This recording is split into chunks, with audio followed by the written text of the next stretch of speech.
في حد بيسألني سؤال كان بيقول لي، أنا مش فاكر نص السؤال بالظبط.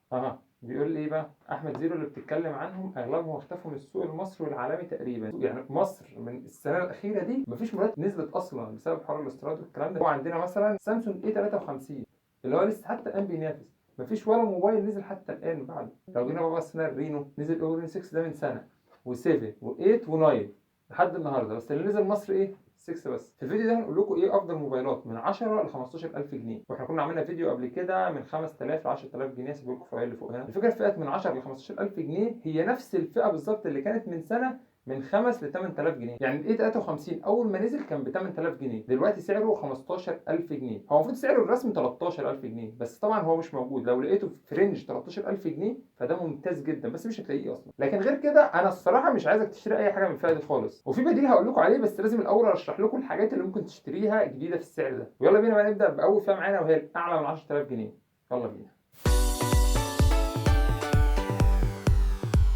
اول موبايل هتلاقيه في فئه فوق ال 10000 جنيه وهو الاوبو رينو 6. الفكره دلوقتي ان احنا ما عندناش في الفئه دي غير تقريبا هو الموبايل ده بس، وده يعتبر احسن حاجه ممكن تجيبها في السعر ده، بس انا مش عاجبني اطلاقا، وده لشويه اسباب الحقيقه. اولا ان المعالج هنا يعتبر اضعف معالج موجود في سعره، وهو الدايمنستي 900. ده غير ان الشاشه هنا سطوعها مش احسن حاجه، وكتجربه فعليه السوفت وير اوبو مع انه كويس وسريع، وده اللي هيديك احسن تجربه هابتيك فيدباك، اللي هو ايه، لما تيجي تقلب على الموبايل بتحس بتاكد كل حاجه، كل حاجه بتديك رد فعل. فالموبايل هنا يعتبر مش مميز في حاجه قويه قوي، لكن هو كتجربه فعليه اقرب للمثالي. بس انا عندي ليكم بقى بديل، وهو اونر 50. هو حاسس ان انا عالم الكادر صح؟ بص، الموبايل ده سعره رسمي المفروض من 11 ل 12000 جنيه، يعني اللي تلاقي عنده موبايل فهتلاقيه معلي في سعره. فعشان كده ما بقولش الاسعار صريحه، يعني بقول لك من 11 ل 12. ممكن تلاقي في ناس بتبيع 12 ونص، وطبعا الكلام ده في سعر ان الدولار ب 29 جنيه. بص عامه الاونر هو افضل موبايل هيديك شبكات واي فاي بلوتوث، هو احسن تليفون هيديك تجربه متكامله في الشبكات. ده غير ان المعالج هنا هو يعتبر من افضل المعالجات اللي في سعره، واللي هو السناب دراجون 778، وده اللي اعلى من الدايمنستي 900 اللي بيجي في الاوبو رينو 6،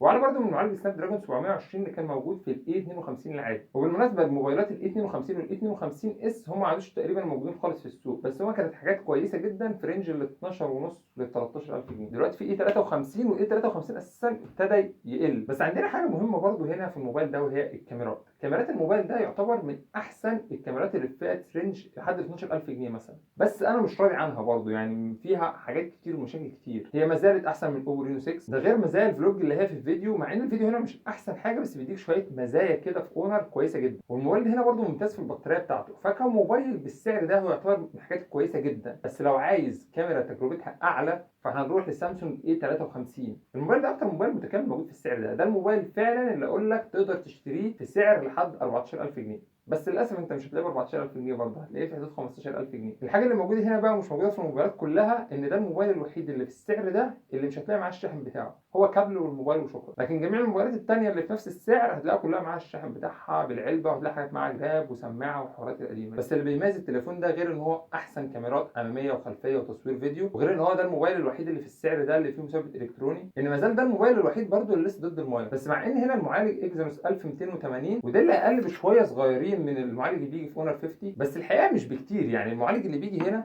المعالج اللي بيجي في اي 53 احسن بكتير في المعالج اللي كان بيجي في اي 52. فنقطه المعالج هنا بتتفوق في ان هي موفره اكتر البطاريه. وعندنا الموبايل الوحيد الجديد اللي موجود في السوق المصري دلوقتي وهو الشاومي 12 تي. الموبايل ده كويس جدا الى حد ما يعني، بس المعالج بتاع ال 12 تي اعلى شويه صغيرين. لو جيت تقارن بواحد بين الاثنين، انا الاي 53 بالنسبه لي احسن، لانه في الحاجات الاساسيه بيتفوق فيها. ده غير ان السوفت وير بتاع سامسونج احسن بكتير من السوفت وير بتاع شاومي. سؤال مهم، ليه بقى ما رشحتش موبايل من هواوي؟ عشان مفيش خدمات جوجل، وللاسف الشديد يعني هواوي مديانا موبايل من غير خدمات جوجل بنفس الامكانيات بتاعت موبايل فيه خدمات جوجل بنفس السعر. فاللي هو انا ليه هروح اشتري من غير خدمات جوجل؟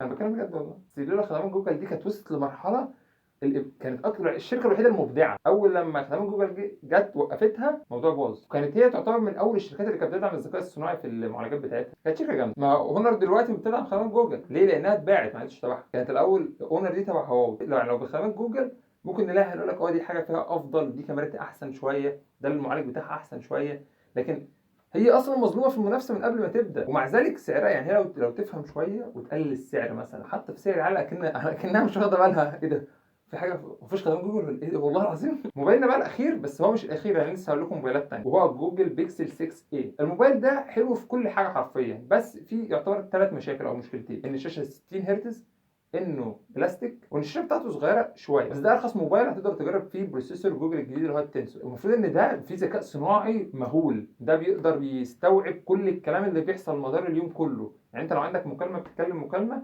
يقول لك انت قلت ايه وهو قال ايه وانت قلت له على ميعاد الساعه 6 ويفكرك بيه، ويقدر لو صورت صوره بالموبايل يقدر يخفي لك حاجه منها ويشيل حاجه منها. حاجات بقى زي كده كتير قوي. يقدر لو صورت صوره وايدك مهزوزه يعالجها ويخليها عامله زي برنامج ريمينيه اللي هو بيعدل الصور القديمه. جوجل اساسا ركزت، هي كانت بتنافس من سنين بس ابتدت تنام شويه، فهي لعبت على حته المعالج دي والذكاء الصناعي عشان تقدر تنافس. وطبعا من احسن الموبايلات اللي بتصور صور مش فيديو، صور، هي جوجل. لان اغلب الموبايلات السنسور بتاعها صغير صح، فما تقدرش تستوعب الصوره. فايه اللي بيخلي الصوره حلوه ووحشه؟ المعالج هو اللي بيعالج الصوره يخليها تطلع بشكل كويس او وحش. فمن احسن الموبايلات اللي بتصور صور وبتطلع كويسه جوجل. هتلاقي الموبايل ده على امازون عامل 15000 جنيه، هو اصلا 15 غالي يعني بالنسبه لجوجل، اسمه جوجل كبير طبعا بس هو غالي. انا عايز اقول لكم ان جوجل طبعا هي اللي بتعمل اندرويد، فالاندرويد اللي بيبقى عليها بيبقى اخف بكتير واسرع وفي حاجات حصريه لجوجل بس الاندرويد الخام ده انا ما بفضلوش قوي مع انه مميز في شويه حاجات، بس بحس ان هو ناقصه برده شويه حاجات. يعني سوفت وير سامسونج مثلا بحس ان هو احسن عشان بحس ان هو اذكى شويه. بص خلاصه الفئه دي كلها، الموبايل الوحيد اللي اقدر اشرحه لك فيها واقول لك يعني ايه لو معاك من 10 ل 15000 جنيه هاته، بس مش اكتر من 15000 جنيه بجنيه، هو سامسونج جالاكسي اي 53.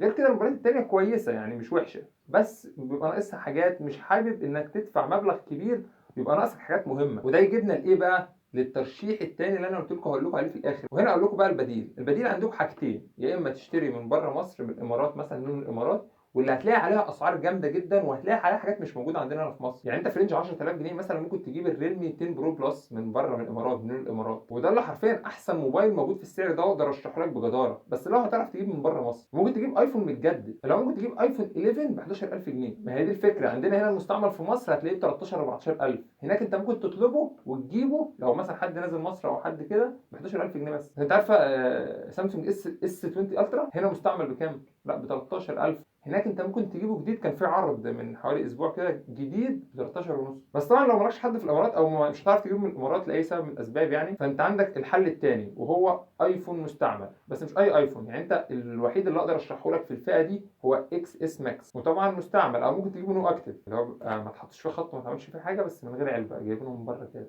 وطبعا عشان تشتري ايفون مستعمل فانا كنت عامل لكم فيديو ازاي تشتري ايفون مستعمل، هسيبه لكم في الاي اللي هنا، مهم جدا انك تتفرج عليه قبل ما تشتري الايفون عشان هيفيدك جدا. وبس كده، دي كانت كل حاجه عن فيديو النهارده. اكيد ما تنساش تعمل لايك وسبسكرايب للقناه. انا احمد زيرو، اشوفكم فيديو جديد. سلام.